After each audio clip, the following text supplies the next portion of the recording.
Eu nem preciso dizer para vocês que, no caso do Dallagnol, eu acabo torcendo pela justiça em primeira instância e depois pela treta em segunda instância, não menos importante, né? Parece que, no caso do Dallagnol, a gente vai ter um Lira no fim do túnel. Pois é, Arthur Lira se pronunciou e garantiu que Deltan Dallagnol terá direito à ampla defesa na Câmara e que tudo será investigado e decidido, como última instância, pela Corregedoria. Isso é, sim, uma grande notícia. Agora, para você ter ideia da ilegalidade e da mudança de pareceres do STF e do TSE para uma instância diferente para outra instância, um espectro político é avaliado de uma forma e o outro espectro político é avaliado de outra forma, eu quero dividir com vocês uma opinião de um jurista que é professor da USP. Acompanhe a gente. Antes da gente ir para a matéria, eu vou pedir para você o like logo agora no início do vídeo, para ajudar a dar uma força aí no canal, o compartilhamento nas redes sociais e nos grupos de Telegram e Zap Zap, enquanto temos, porque é um grande privilégio. E para você que é novo por aqui, se inscreva e ative o sininho, eu garanto que você vai gostar, tá? Das nossas atualizações. Nós estamos no ar todos os dias, 4 vezes por dia. Bem, o jurista que eu queria compartilhar com vocês é esse, Horácio Neiva. Quem é o Horácio Neiva? Vamos ver se ele é um tio do Zap? Não que seja menosprezo ser uma avó do Zap, uma tia do Zap, mas olha só quem é o senhor Horácio Neiva. Ele é doutor e mestre em Filosofia e Teoria Geral do Direito pela USP, advogado, professor e tuiteiro. Então, eu acho que ele deve saber o que ele está falando. Olhe a apreciação que ele fez. Ele postou isso ontem mesmo, tá? É que o dia foi cheio de tantas atualizações que não deu tempo de trazê-lo para vocês, mas eu faço agora. Olha só. Eis a tese que consta no recurso provido hoje pelo TSE, ontem, tá? No dia 16, que cassou o Deltan. A exoneração antes da instauração do PAD, mas pendente sindicância, atrairia inelegibilidade. E ele assegura que isso é o erro. Aqui, olha, nesse print, é um print da orientação do TSE, tá? Então, ele diz que, assim, é dizer, sempre que a exoneração do membro do Ministério Público vise escapar ao crivo de procedimento de controle de responsabilidade política ou disciplinar, isso nas palavras do STF, haverá incidência da hipótese de inelegibilidade, mesmo que ocorra antes da instauração efetiva de procedimento administrativo disciplinar stricto sensu. Isso quer dizer o quê? Trocando em miúdos, que o TSE julgou o Deltan porque ele se exonerou, pediu a exoneração para concorrer à eleição. E como ele pediu exoneração, e no nosso país parece que tem uma rotina, né, e até uma instância factível de que todos os servidores públicos têm ali processos, ou terão processos, ou serão denunciados, mesmo após o pedido de exoneração, aí o TSE disse que, no caso do Deltan, o negócio era a mesma coisa, né? E aí o senhor Horácio Neiva vem assim, continua alegando o seguinte: as regras envolvendo inelegibilidade devem ser interpretadas restritivamente. Isso é o que a Justiça Eleitoral tem feito ao longo de diversos anos de jurisprudência consolidada. A linha Q do artigo 1º I da LC estabelece o seguinte, ó, é lei, tá?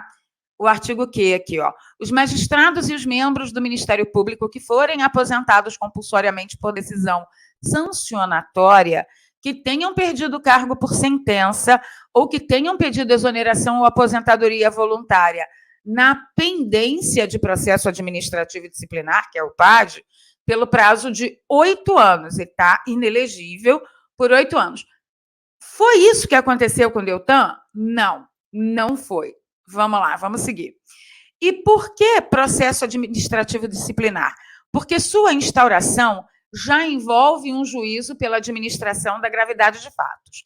Sem isso, sem esse processo de PAD, há procedimentos preliminares que podem ou não resultar em um PAD posterior. Ou seja, se ele pediu exoneração e não tinha nada pendente, então qualquer um está sujeito a ter um PAD depois do pedido de exoneração, mas isso não quer dizer que ele só pediu exoneração para não ter o PAD. Aí o senhor Horácio continua. Mas não poderia a Justiça Eleitoral analisar o conteúdo desse PAD e avaliar se o membro do MP pediu exoneração para fugir do PAD inevitável? A resposta é não. Por que a resposta é não? Tem 2 motivos. Em primeiro lugar, a regra da inelegibilidade, como já disse, deve ser interpretada restritivamente, ou seja, a tradição na avaliação e análise e interpretação dessa PED ou PAD tem que ser interpretada restritivamente, é isso que as cortes vêm fazendo nos últimos anos. Ele continua, todo esforço de interpretação sistemática teológica vai resultar numa ampliação indevida de uma regra restritiva de direitos.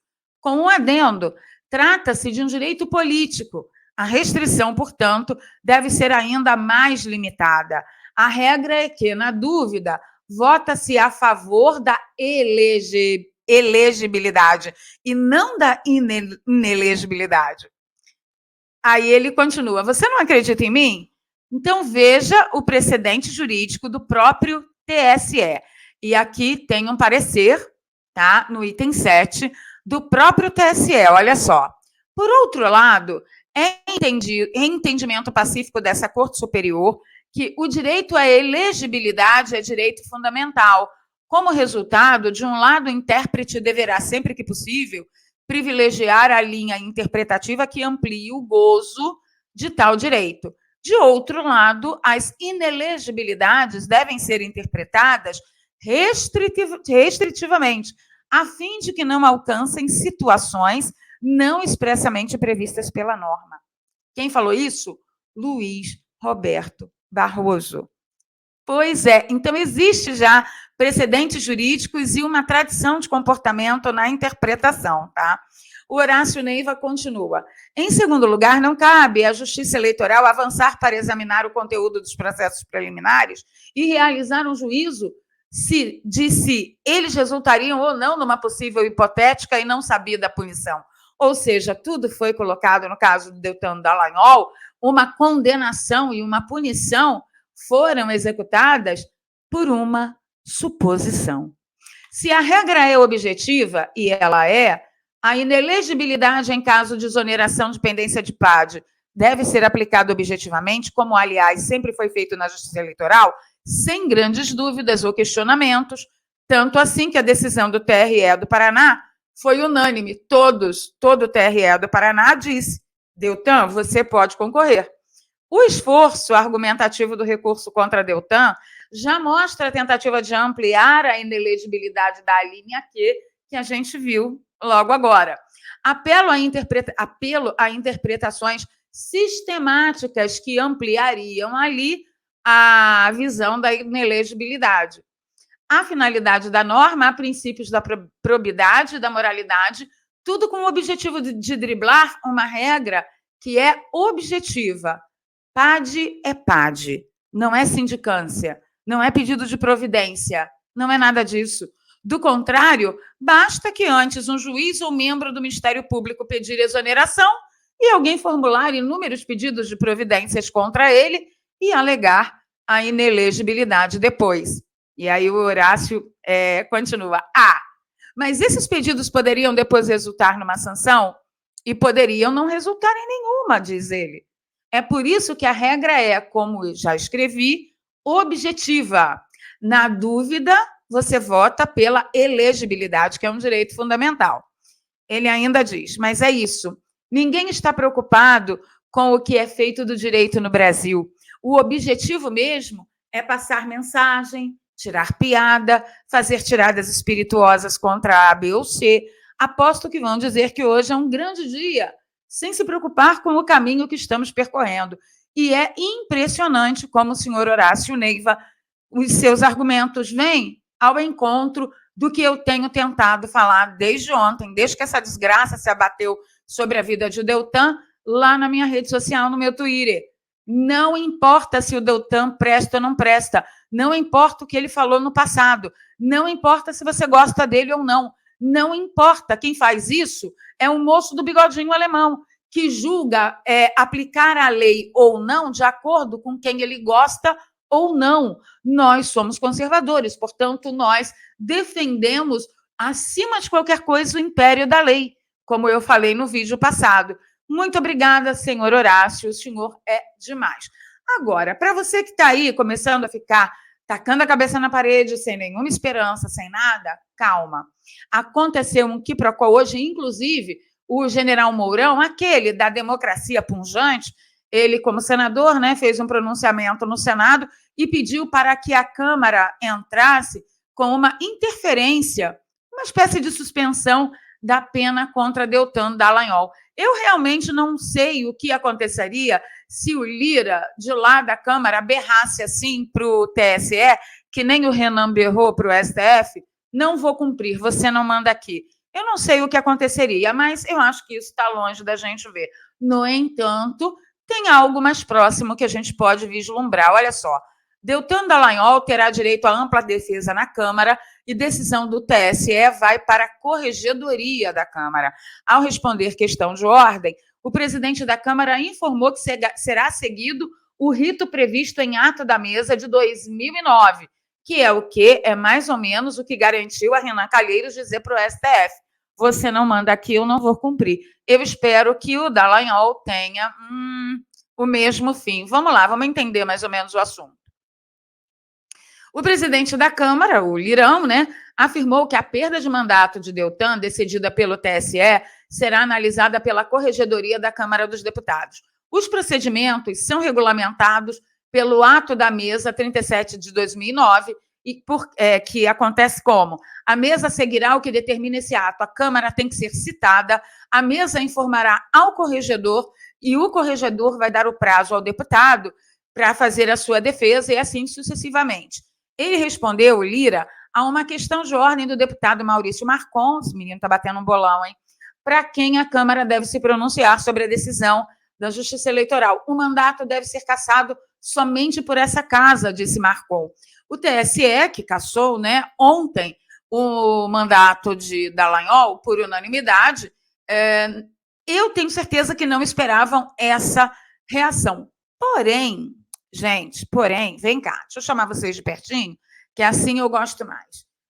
Para mim, a injustiça já está estabelecida, mas o principal é que, primeiro, a Câmara tem que ser citada. Nesse caso, a Câmara foi citada? Não. O TSE se juntou, definiu, acabou, cassou e fim. Né? Num ato que a gente não precisa ser advogado, a gente olha assim e percebe que tem uma coisa que não fecha, as contas não fecham. Mas o mais interessante é que, pelo que eu entendo do ato da mesa de 2009, o deputado não é cassado até que a corregedoria termine de avaliar. E aí sim ele entrega o seu mandato, se assim for decidido pela corregedoria da Câmara. Não é o que está acontecendo agora, mas também não é de tudo ruim. Porque o que eu estava imaginando? Que Lira ia se fazer de morto para lascar no coveiro e que a gente ia ser tudo aquele coveiro, né? Aquele coveiro. Então, assim, pelo menos tem uma luz no fim do túnel em que Dallagnol poderá se defender. E se por acaso ele consegue se defender? E se por acaso ele consegue se livrar? Será que vai ter alguma compensação de todo esse nervoso, de todo esse estresse, de todo esse tempo que ele ficará? Porque aqui a gente não tem tempo, né? Dizer, olha, isso vai acontecer até dia tal, suspensão de pagamentos, se ele ocupa algum apartamento funcional, vai ter que abandonar. Já estavam prontos para fazer o despejo da sala dele. Gente, um assente, o que está acontecendo no Brasil é muito louco, entendeu? Esse povo aí se perdendo em crack, em substâncias ilícitas. Meu filho, vem acompanhar a política que você vai ver o que é onda. Tá? A gente fica quase maluco aqui. Então, assim, tem um Lira no fim do túnel para Dallagnol, eu espero que realmente as coisas aconteçam como devem acontecer e que a gente consiga, de uma forma ou de outra, barrar essas ações não muito republicanas aí de certos órgãos que ocupam a premissa dos nossos pensamentos, dia sim e outro também. Se você gosta do meu trabalho, pense em se tornar um apoiador recorrente. Aqui tem uma conta no Pix, em que você pode fazer o seu apoio de qualquer valor e ajudar a gente a chegar mais longe. e continuar aqui fazendo 4 atualizações por dia. E peço a você também, se você não fez o Pix por algum motivo, na descrição tem 2 contas bancárias, e você que está fora do Brasil, poxa, apoie sem moderação. Tem uma conta no PayPal aqui, tá? Encontro vocês nos comentários. E aí, você acha que pode dar certo? Você acha que pode rolar aí alguma justiça de todo esse ato? Conto com você, a gente se fala. Ah, não esqueçam, 23h45, mais atualizações.